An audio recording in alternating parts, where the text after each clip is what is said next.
আমি এটা পুরোটা বাসায় নিয়ে যেতে চাইছিলাম, কিন্তু যেহেতু ওরা এখনো ট্রাই করে নাই, তো আমি ওদেরকে আগে একটু ট্রাই করি। আমি কি এটা নিয়ে যাবো বাসায় পুরা? ভাই এটা কি অরিজিনাল? ফ্যান আউট হয়ে গেছে, এখন অরিজিনাল কি নকল ট্রাই করবা কিনা তাহলে ওই জায়গা।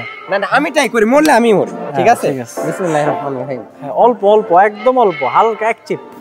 আবার বেশি খাই কি কি পরিমাণে খারাপ ভাই মুড়ি হলে সবথেকে বেস্ট। হ্যাঁ, আমি একবার মুড়ি প্যাকেট আনতে চাইছিলাম ভাই আমি তাহলে এক ইয়ে দেব। এক কাক, তোমাকে এক কাক দিই, ওকে এক কাক দিই, কারণ আমি এটা বাসায় নিব তো।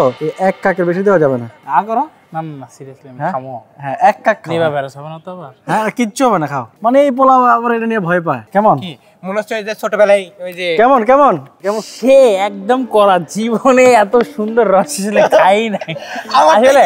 গাজীপুরের মাটি বলে কথা, আসলে গাজীপুরের মাটির রস যে এত চমৎকার, এটা না খেলে আসলে বুঝতাম না। না আসলে মানে ট্রাস্ট মি, আমার ফার্স্ট টাইম ফার্স্ট এক্সপেরিয়েন্স। আমি এটা নিয়ে যাচ্ছি গাইস। তোমার গার্লফ্রেন্ড বলছিল না তোমাকে নিয়ে যেতে, এটা কিয়া তুমি কিনো না কেন? হ্যাঁ গাইস, আমাকে ক্যামেরার সামনে কথাই বলতে দিচ্ছে না, দেখছেন যে অন্য একটা প্রসঙ্গ তুলে আমাকে মানে থেমে দেওয়া হচ্ছে। তো এখানে আসলে খেজুরের রস না, আপনি একসাথে কিন্তু একটা সুন্দর একটা রিসোর্টের ফিল পাবেন, মানে একদম ঢাকা রিসোর্টের ফিল টিল বুঝি না ভাই, এটা লয়ে বাসায় যাই দূর। ওকে গাইস, তো আজকের ভিডিওটা এই পর্যন্তই। দেখা হবে আপনাদের সাথে নেক্সট ভিডিওতে। সো এই ভিডিওটা যদি ভালো লাগে অবশ্যই লাইক কমেন্ট শেয়ার করবেন, আর কারা কারা এই জায়গাটাতে আসতে চান কমেন্ট করে জানাবেন, আর কারা আসছেন তারাও কমেন্ট করে জানাবেন। সো দেখা হবে নেক্সট ভিডিওতে। সবাই ভালো থাকবেন, সুস্থ থাকবেন, আল্লাহ হাফেজ।